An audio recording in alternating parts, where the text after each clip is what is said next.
నిజమైన దైవ సేవకులు ధన సంపాదకులు కారు, ఆత్మల సంపాదకులు. దైవ సేవకు ఇవ్వవలసింది విశ్వాసులు, అవిశ్వాసులు కాదు.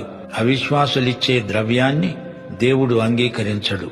దేవుని సేవకులు డబ్బు కోసం బోధించరు, దేవుని ప్రేమను బట్టి బోధిస్తారు. దైవ సేవకుల అక్కరలను విశ్వాసులే గమనించి స్వచ్ఛందంగా సహాయం చెయ్యాలి. పౌలు అన్నాడు, నేను మీకు భారముగా ఉండలేదు గదా. అది దైవ సేవకుని మనస్సు. సువార్తను ప్రకటించే సేవకునికి సాయం చేస్తే నీవు సువార్త ప్రకటించినట్లే అవుతుంది. సువార్తికునికి నీవు సహాయకుడవు, సహకారివి అవుతావు.